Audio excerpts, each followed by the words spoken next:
Assalamu alaikum to all of you. Today we will discuss important topic regarding the biology point of view. That's from class 11th.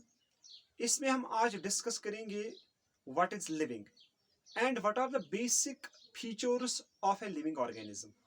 As you are already aware that if we talk topography of the earth, you will find the places where there are plains, where there are oceans, where there are springs, where there are seas, where there are deserts, and where there are dense forests. All these things have real existence and they have real importance on the biosphere. हर इन चीजों को अपनी अपनी अहमियत है। किस चीज को हम लिविंग बोलते हैं, कैसे हमें पता चलता है कि ये चीज लिविंग है, वो आज हम डिस्कस करेंगे। पहले हम क्या देखते हैं, फर्स्ट ऑफ ऑल जो पहला फीचर होता है उसको हम बोलते हैं सेल्यूलर ऑर्गेनाइजेशन। सेल्यूलर ऑर्गेनाइजेशन ये एक फीचर है to define a living thing. Number second is metabolism. You should have to see this lecture till end such that you can understand clearly. Number second is metabolism. Number third is consciousness. Consciousness to environment.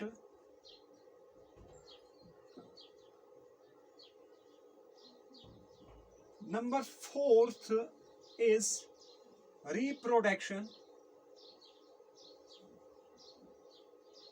Number fifth is growth. Number sixth is locomotion. And number seventh, but not least, that is movement of an organism. Movement. These are the basic features of a living organism. किस चीज को हम living बोलेंगे? पहले इसके पास cellular organisation होनी चाहिए, metabolism होना चाहिए, कॉन्शियसनेस टू एनवायरनमेंट होना चाहिए, it should be able to show the process of reproduction, it should be able to show the process of growth, and it should be able to show locomotion and movement. NCERT ने page number 3 पे लिखा है, increase in the number of cells and increase in the number of mass of an organism are the twin characters of growth. Growth हमें कैसे पता चलता है? जब एक ऑर्गेनिज्म का मास इंक्रीज हो जाता है, इसके जो सेल्स है वो इंक्रीज हो जाते हैं, इसका जो यहाँ पे बॉडी स्ट्रक्चर है ये इंक्रीज हो जाता है, तो इसको हम बोलते हैं यहाँ पे ग्रोथ। यानी increase in the number of cells plus increase in mass.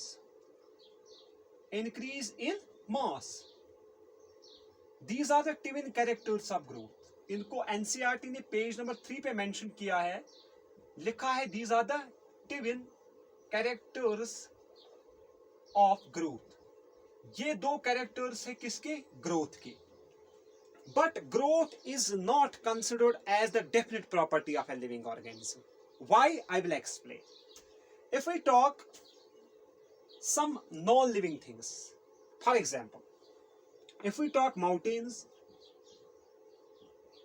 Page number 4 पे लिखा है एनसीईआरटी ने। Second sand mountains.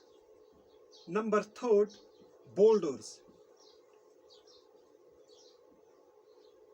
Mountains, sand mountains and boulders, they show also growth, although they are non-living. These are non-living things, but they can show growth. When they can show growth, when we considered as increase in mass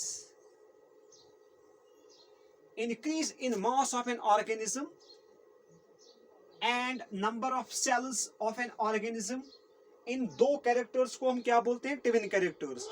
अगर हम ये criteria लेंगे कि that increase in mass is a type of growth, then non-living things also show growth. Then non-living things also show growth. यहाँ पे जो इनकी growth है, it is related with deposition of sand and soil on the surface of mountains, sand mounds and boulders. Non-living things can show also growth if we consider increase in mass as a criteria of growth. If we consider increase in mass as a criteria of growth, then mountains, sand mounds and boulders can show also growth, although they are non-living. So growth is not a definite feature of a living organism. Number second, that's called a reproduction. Reproduction is the basic feature of a living organism. इसमें हम क्या देखते हैं?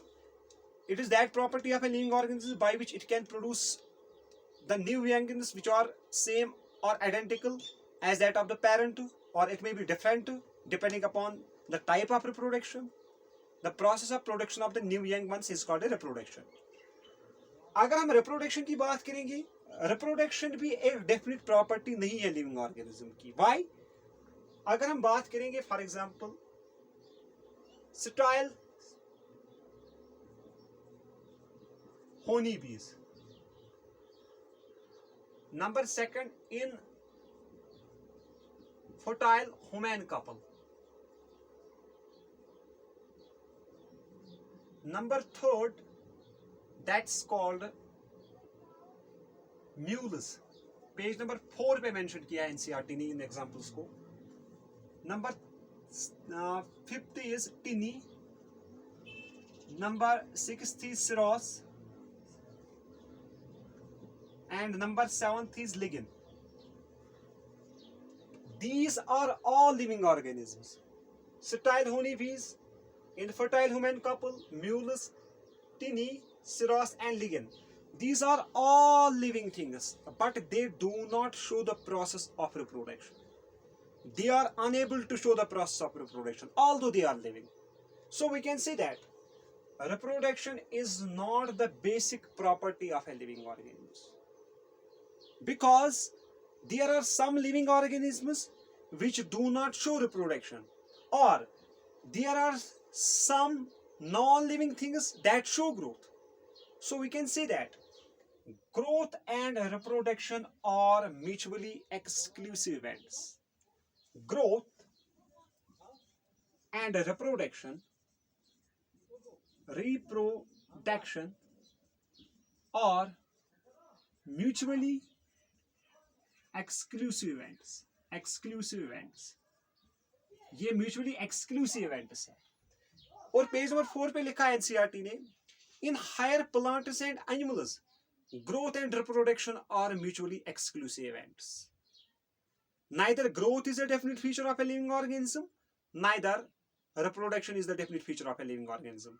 Or in other words, we can say that if we talk the term reproduction, a man can survive without reproduction. A man can survive without reproduction. तो यहां से ये पता चलता है जो reproduction and growth है ये definite features नहीं है. इसके बाद हम बात करेंगे यहां पे cellular organization की. All the living organisms, either these are unicellular or these are multicellular, they are made up of cells. Either these are unicellular, either these are multicellular. All the living organisms are made up of cells.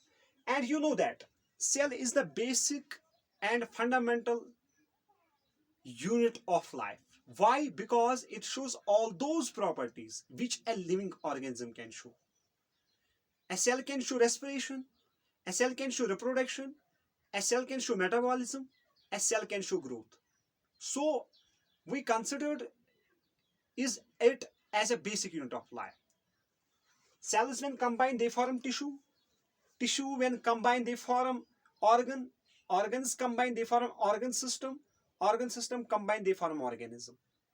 So cell is the basic and structural unit of life. जो cell है NCERT ने लिखा है page number 5 पे that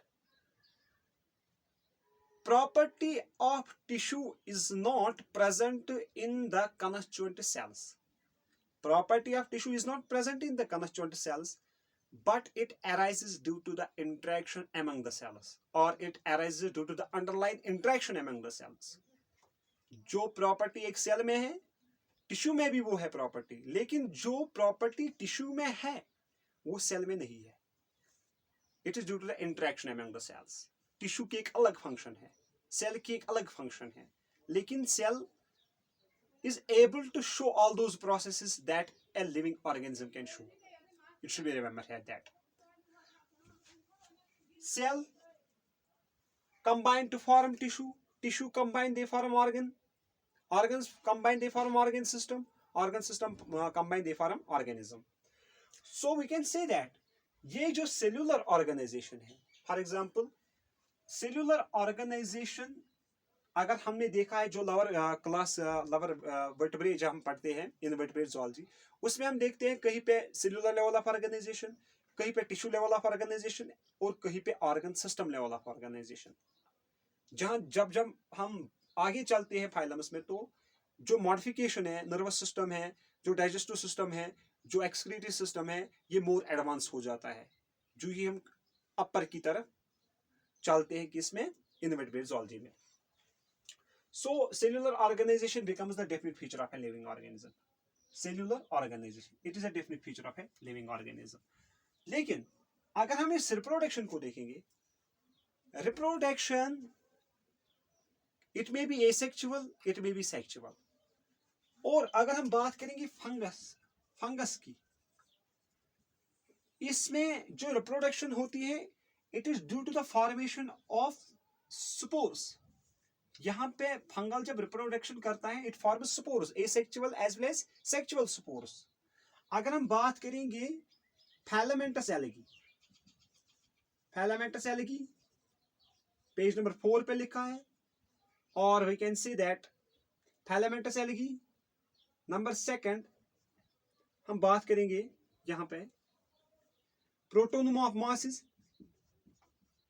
mosses, protonome of mosses, the filamentous algae, the protonome of mosses, they show reproduction by a process called a fragmentation. ये भी NCERT ने mention किया है. The filamentous algae, the protonome of mosses, they show reproduction by fragmentation. और number 3 point उसने mention किया है, जो यहाँ पे प्लेनेरिया है, प्लेनेरिया ये फ्लैटवर्म है, it shows the property of regeneration. Planaria shows the property of regeneration. Regeneration का मतलब है whenever any body part is lost, the organism is able to reproduce the whole organism from that very part. ये regenerate करता है अपनी body को, true regeneration. यानी planaria possesses true regeneration, filamentous algae, protonoma of mosses, they show the fragmentation. और for example hydra, अलग अलग reproduction अलग अलग तरीके की है. Hydra shows the budding, exogenous bud or endogenous bud. Amoeba, for example, amoeba is a unicellular organism. It shows multiple fission, it shows binary fission from a single cell. This is a unicellular organism. So growth and reproduction, we cannot consider them as a definite properties. Number 3 is that's called a metabolism. Metabolism हम simple words में define करते हैं. Some of the total chemical reactions that takes place inside a living organism is called a metabolism. यानी all those reactions that takes place inside a human body, all those reactions that takes place inside the human body is called metabolism. For example, respiration, ये एक process है. For example, glycolysis, ये एक process है. For example, proteolysis, ये एक process है. For example, lipolysis, ये एक प्रोसेस है. फॉर एग्जाम्पल क्रेब्स साइकिल, ये एक प्रोसेस है, या इलेक्ट्रॉन ट्रांसपोर्ट चेन ईटीसी। तो रेस्पिरेशन, ग्लाइकोलिसिस, ग्लाइकोलिसिस का मतलब सिंपली है break down of glucose. Respiration का मतलब होता है breakdown of the CC bond inside the cell in the presence of oxygen, cellular oxygen. प्रोटोलिसिस का मतलब है breakdown of proteins.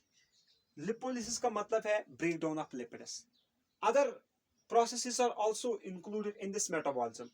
Those are called amphiboolic processes, जिसमें both कैटाबॉलिज्म भी होगा। Catabolism means breakdown of food. यहाँ पे मैं लिखूंगा catabolism, catabolism. Number second is anabolism. Anabolism. These are all biochemical reactions that takes place inside a living organism, within the cells or within the organs. तो ये एक definite feature है किसका? Living organism का। कौन? मेटाबॉलिज्म। यानी all the living organism show the property or show the process of metabolism. So metabolism becomes the definite feature. Metabolism becomes the definite feature, and cellular organization is also a definite feature of living organism. But growth and reproduction are not definite features of a living organism. अब अगर हम बात करेंगे यहाँ पे consciousness to environment, और we can say that NCERT ने दो टर्म्स को यहाँ पे मेंशन किया है। एक लिखा है उसने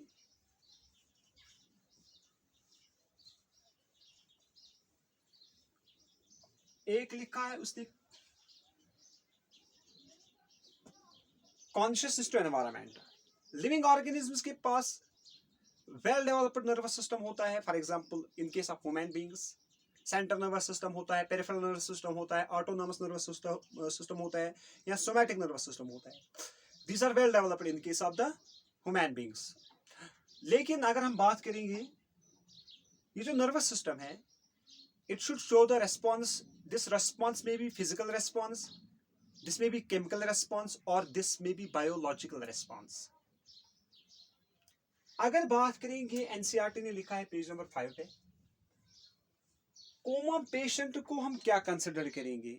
एज ए लिविंग और as a non living coma patient. ये एनसीईआरटी ने मेंशन किया है।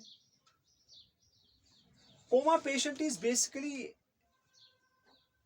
it is in long unconscious state or sleeping state. A person which is in long unconscious state is considered as a coma patient or coma person, and it has been advised to take the coma patient in ICU, that's called intense care unit. Intense care unit.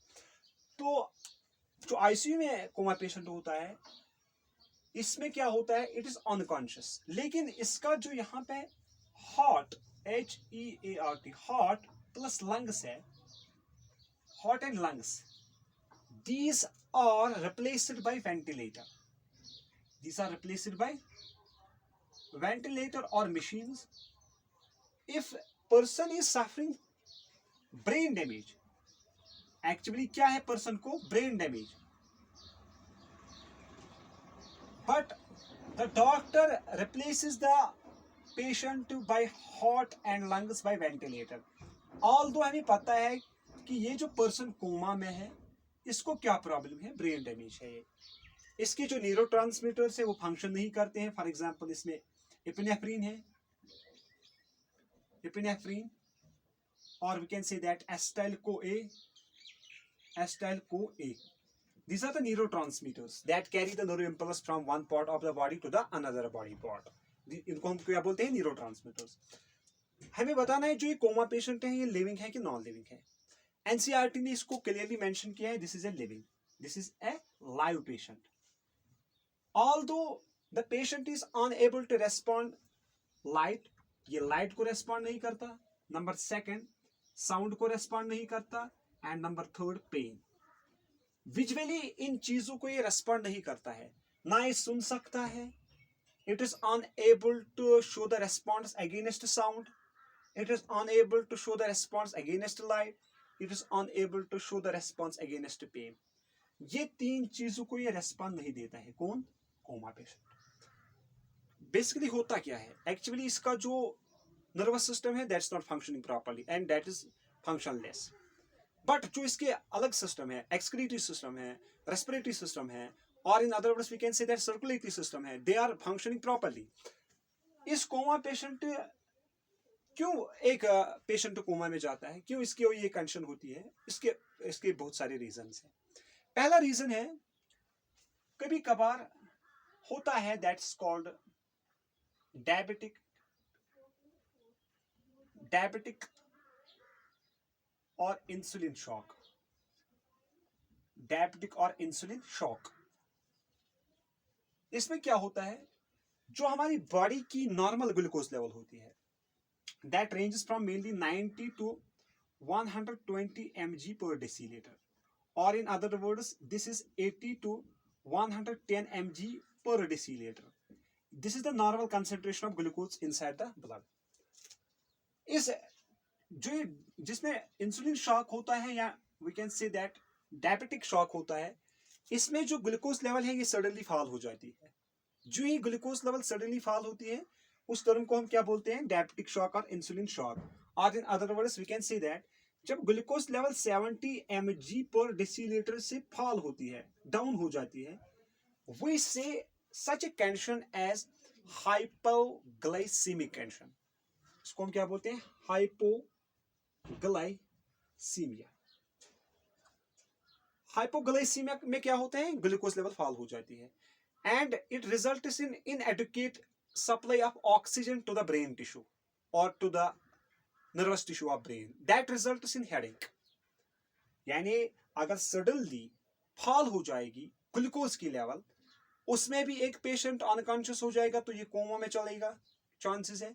या अगर glucose level इस range से यानी 90 to 120 mg पर decilitre से ऊपर गई, तो इसको हम क्या बोलते हैं, हाइपरग्लाइसीमिया।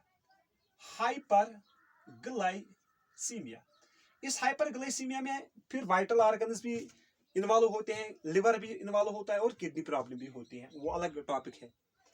जब ये कंडीशन हो जाती है तो एक पेशेंट कोमा में जाता है। या कभी कभार क्या होता है, एक और प्रोसेस होती है दैट्स कॉल्ड हाइपरकैपनिया। हाइपरकैपनिया, इसमें क्या होता है, इसमें higher concentration of carbon dioxide होता है इनसाइड द ब्लड। जब higher concentration of carbon dioxide हो जाएगी ब्लड की, तो blood will become more acidic, it will change its pH. इसका जो पीएच है वो चेंज हो जाएगा due to the high concentration of carbon dioxide, and it will become more acidic. It will result in damaging of the hypothalamus, because hypothalamus वो centre है जो काफी सेंसिटिव है किसके रिलेटेड, कार्बन डाइऑक्साइड के रिलेटेड। जब कार्बोक्सी हीमोग्लोबिन बन जाएगा या कार्बन एमाइनो हीमोग्लोबिन बन जाएगा, उसकी वजह से जो सीएनएस है और जो हाइपोथैलेमस है, it will result in less adequate of oxygen supply, and that will result disorder. ये भी एक कंडीशन है एक कोमा पेशेंट की। लेकिन ये कोमा पेशेंट जो है, it is considered as a living patient, it should be considered as a alive patient, because इसके पास कुछ रेस्पॉन्स होता है, रिफ्लेक्स एक्शंस का कुछ रेस्पॉन्स होता है। ये कंप्लीटली रेस्पॉन्ड नहीं देता है, लेकिन इसके पास एक रेस्पॉन्स होता है। To some extent it gives the response, to some extent it gives the response. And if we take any medicine or any drug, we will administrate this person, coma patient, it shows the response that very drug, so we can consider जो ये coma patient है, it is alive, it is, although it is damaged by brain, but the heart and lungs are replaced by ventilator, because there is inadequate oxygen supply to brain, and it will result in nausea, it will result in hypoxia, यानी decrease in the oxygen level concentration of blood, that's called hypoxia. तो इसकी वजह से headache हो जाएगा। या access glucose अगर लेगा, कोई एक्सेस ड्रग्स लेता है, उस कंडीशन में भी वो कोमा में जा सकता है। अगर न्यूरोट्रांसमीटर्स ब्लॉक हुए तो वो कोमा में जा सकता है। फिर क्या करते हैं, बिकॉज इस कोमा पेशेंट में देखो क्या होता है, बेसिकली जो मेलाटोनिन हार्मोन होता है वो रेगुलेट करता है एक साइकिल को, that's called sleep wake up cycle. जैसे सोडियम पोटेशियम पंप होता है हमारी बॉडी में, वैसे ही एक साइकिल होता है that's called sleep wake up cycle, जो डाईयूरिनल रिदम को मेंटेन करता है। 24 आवर्स डाईयूरिनल रिदम को मेंटेन करता है बॉडी की, that's called sleep wake up cycle. इसमें ये डिस्टर्ब होता है, ये नहीं काम करता है sleep wake up cycle in coma patient है। फिर डॉक्टर क्या करता है, डॉक्टर इसको एडवाइस करता है, इसको क्या देते हैं, इसको एक ड्रग हम देते हैं दैट्स कॉल्ड ज़ोलपाइरिडियम। ज़ोलपाइरिडियम से ये स्लीप वेकअप साइकिल क्या करता है, स्लीप वेकअप साइकिल फिर से नॉर्मल में आता है, दैट्स कॉल्ड ज़ोलपाइरिडियम, ज़ोलपाइरिडियम sleep wake up cycle, wake up cycle. ये रीजंस हैं क्यों कोमा में पेशेंट जाता है। तो ये एक इसका ट्रीटमेंट है। तो आपको याद रखना है, पेज नंबर 5 पे लिखा है एनसीईआरटी ने, जो कोमा पेशेंट है it is considered as an alive patient, it is considered as an alive patient. और पेज नंबर 5 पे ही लिखा है पहले पैराग्राफ में, जो यहाँ पे मेटाबॉलिज्म है, मेटाबॉलिज्म हमने देखा है, metabolism the definite feature of the living organism. लेकिन जो एक बेबी होता है, टेस्ट ट्यूब बेबी, उसको हम क्या कंसिडर करें, लिविंग और नॉन लिविंग। एनसीईआरटी ने लिखा है जो टेस्ट ट्यूब है इसको हम कंसिडर करते हैं neither living nor non living.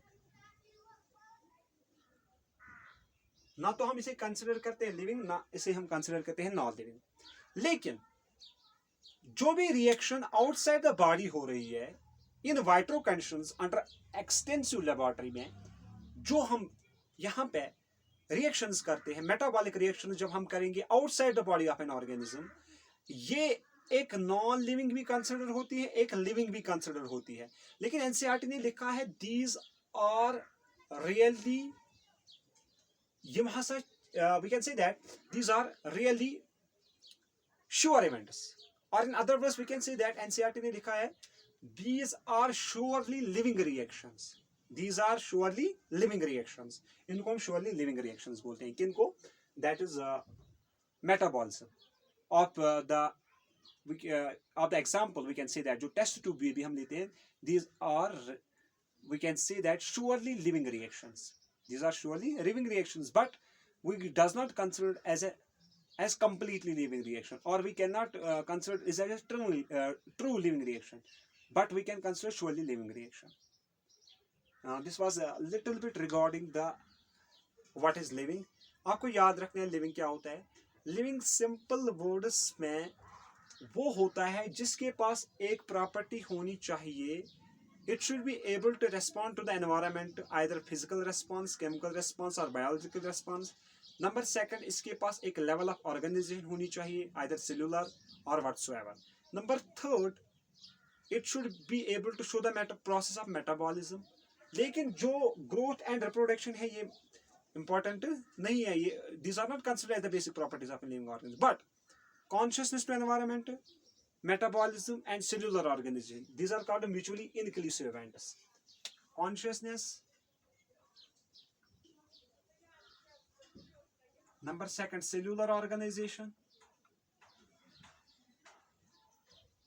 number third metabolism, these are the living reactions, these are the living components or processes।